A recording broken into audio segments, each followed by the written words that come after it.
Okay, so this should be a relatively quick make, or at least the video is going to be a quick make anyway. I'm going to admit that I have cheated slightly. I have already made my petticoat. I have used the truly Victorian TV 170 Victorian petticoat.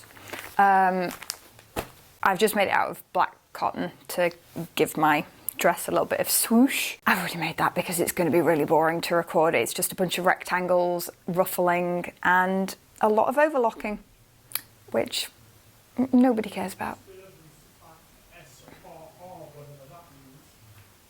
Today I'm going to be moving on and I'm going to be hopefully making Nadja's skirt, and I'm also using Truly Victorian again for this one. This is the Truly Victorian 1898 walking skirt TV 291. Hers is a full dress though, so I'm not going to put the waistband on this. I am going to hash up my own pattern to do the top of her dress.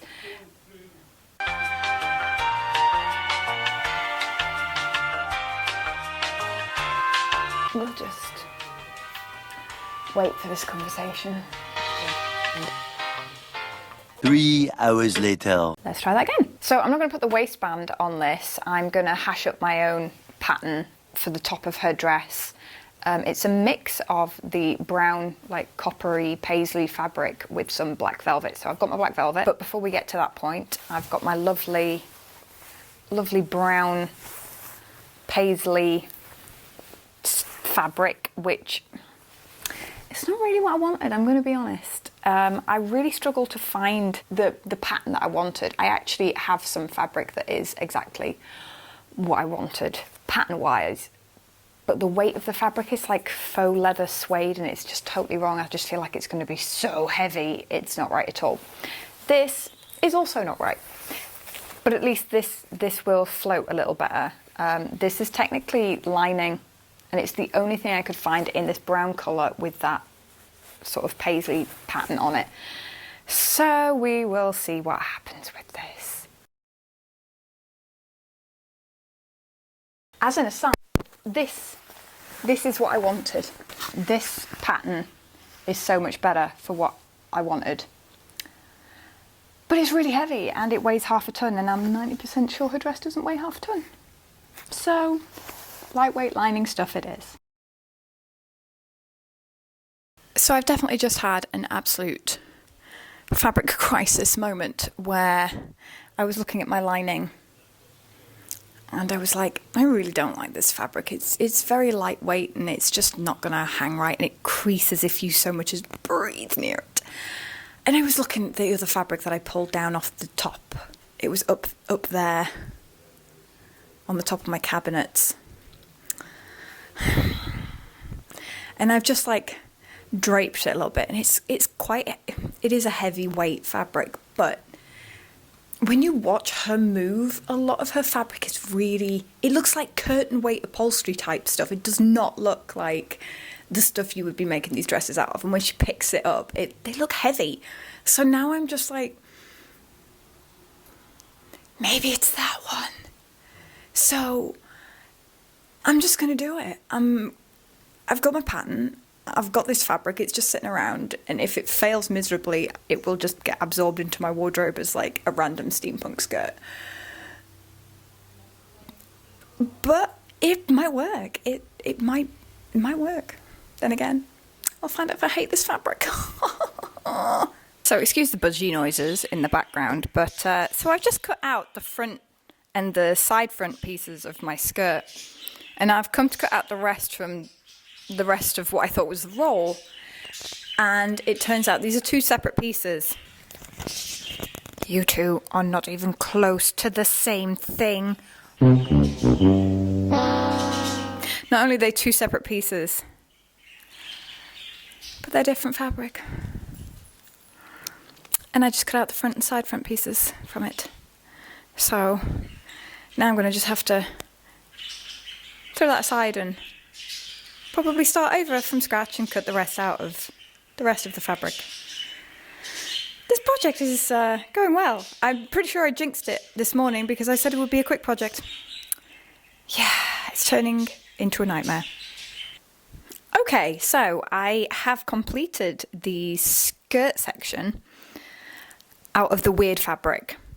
And it is weird to work with. It's definitely like upholstery vinyl, but it's not heavy, but it's heavy enough. And I've done it, and I'm actually surprised at how okay it looks and how okay it seems to move when I swoosh the mannequin around. Anyway, I've had to stop here, but it's a good place to stop because the skirt is mostly complete. Because it's the LSS's first get-together since everything happened, so I need to go and look presentable, and not like I do currently. Because I'm too lazy to put makeup on for these things. Oh no. Yeah, okay, I'll let you have a look at the skirt. Here we go. So I'm actually kind of impressed with the way this is catching the light, because it's catching the light a lot like her dress did. So this is the front. That's pretty close. See, look at that. It's got a really nice weight to it. I think it's right. It'll do.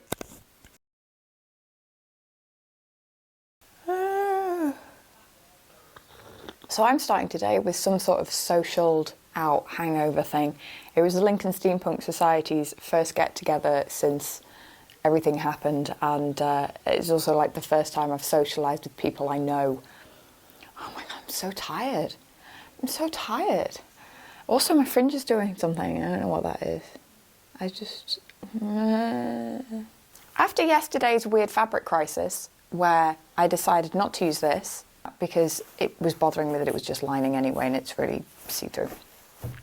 And I stumbled across this stuff, which is not ideal for dressmaking, but it's just soft enough that I'm not going with it. And the pattern looks almost identical.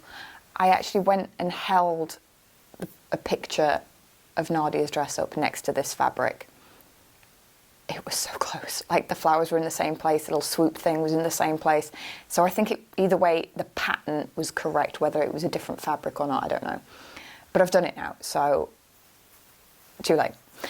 But what I am going to say is there was another fabric crisis. So after the weird lining fabric crisis, there ended up being a crisis with this stuff where I cut out the front panels of my skirt and then unravelled the other bit of that fabric to realise that it's a different colour. They're two different colours. They're two different colours. So I ended up putting that one aside and restarting and doing the whole thing out of that, and actually it looks fine. It looks totally fine.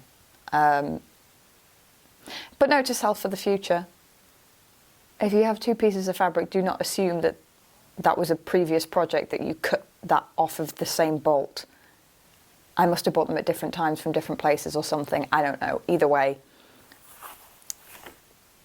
that was confusing.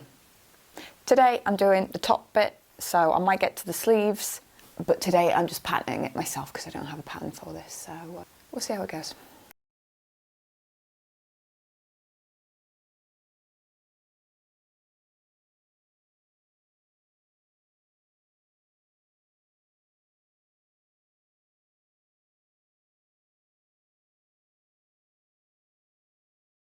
Okay, right, I have my pattern pieces for the bodice are all figured out, tested, tried.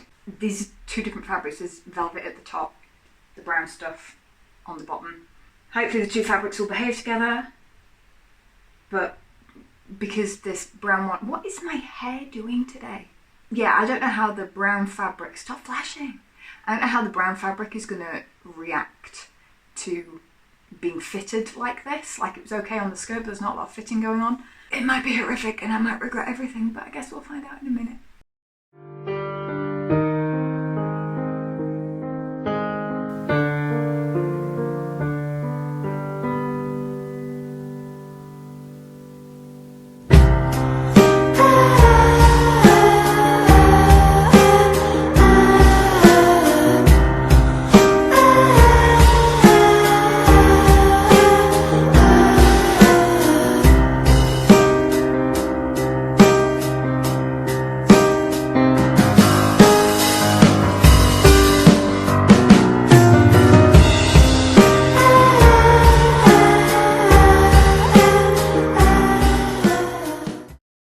Right, excuse the slightly dodgy camera angle, but we just had a post delivery. And it's all Nadja stuff, so I'm just gonna like show you what I've got. I've got these cute little, I don't know what these are, settings. They've got these really pretty little brown stones that are gonna go into them. This is basically her belt. I managed to find a semi-decent picture of her belt, and it looked like it had about 30 or so of these things sewn all across it around this giant rhinestone buckle. So I'm just going to try and do that out of some black velvet. At the end, I'm probably going to end up gluing those today. This is so cool. This is so cool. This is so cool. Look at that. Vampire fangs. I love the presentation of these. This is by Scarecrow is the brand. They seem to be like the best ones I can find. I did get these from Amazon. Look at that. That is cute packaging. It's its own little coffin. That's adorable. And because I have no ability to focus on just doing one thing at a time, I'm going to glue these now so that they can be sitting. They've got little holes in either side there, so I can stitch them onto the belt. At least that's the plan.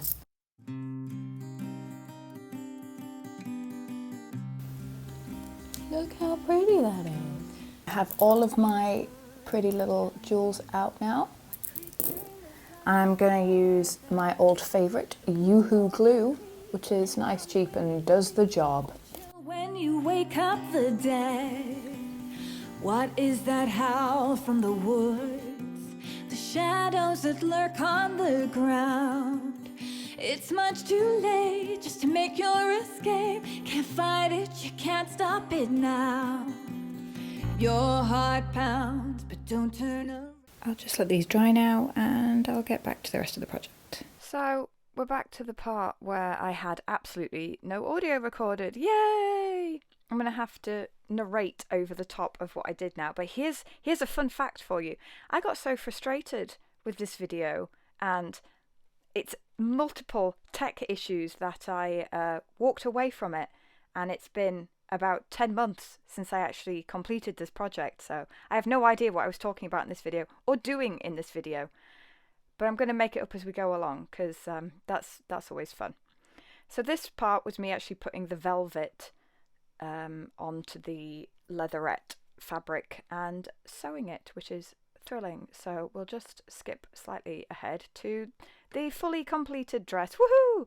If only it was that easy in reality. So this was the Nadja dress when it was completely finished. I don't know what happened to the footage of the sleeves. I have no idea where any of the footage went or what happened to any of it really. But there they are. There's some sleeves magically attached somehow. I think I did use a pattern for them, but I can't remember what the pattern was now. So it was probably one of my many truly Victorian patterns. Anyway, I was pretty impressed with it, if I'm entirely honest. Slightly annoyed that the leatherette fabric wasn't the original one that I used, because I do think the print on that one came out better. But this one was absolutely fine. It looks the part.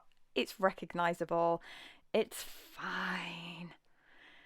And then I noticed, oh, you can see the print here. Look, it's not quite as embossed as strongly as the other one. I did notice at this point, though, that bit didn't match, which really irritated me. So I did go back and fix that later, because I know nobody will see it, but I will know that it's there and it will irritate me. This, I guess, was me talking about my feelings regarding the dress. But it's been 10 months, so I don't know what any of those thoughts and feelings were now anymore. Oh well. To the belt. I did actually manage to get some half decent footage of the belt. So it's a bit of a weird shape, as you can see from the picture. So I just got all my little bits and pieces that were going to make up the belt, the hardware, I think it's called. And I measured it, drew out a template on some paper, folded it up nice and neatly so that the whole thing would be completely symmetrical, because there's nothing worse than a non-symmetrical wonky belt when it's supposed to look neat and tidy. I drew around the belt buckle to get the width of it correct, and then just added, it was like 4 little weird spikes on either side of it, which you can see here where I was trying to match up the little settings to make sure that they would actually fit in and there would be a little bit of black velvet surrounding them. And here you can see me laying out the shape of the belt to make sure that I get the template correct. And here you can see me testing out the template to make sure it all fits neat and tidy. There we go, that's the finished template at the front of the belt. Definite trick to sewing with velvet is definitely this walking foot. And pin the heck out of it. Then, frustratingly, I had to hand sew the entire belt because none of it obviously would go through the machine. All the bits and pieces had to be hand stitched on there. And that's what the front of the belt looks like. Then all I had to do was lay the stones horizontally all the way down the middle, which you can see in this picture because I failed to get any footage of that either. And then that was the belt, all neat, tidy and complete.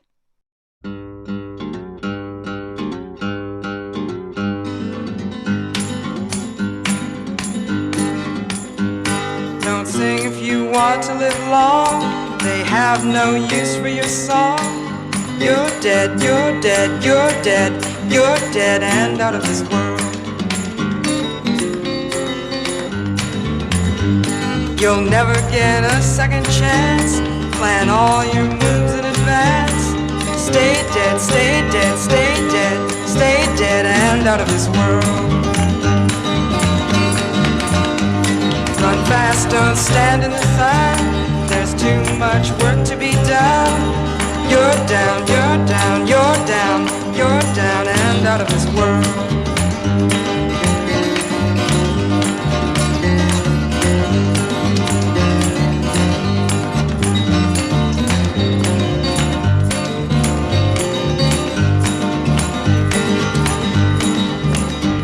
Don't ever talk with your eyes. Be sure that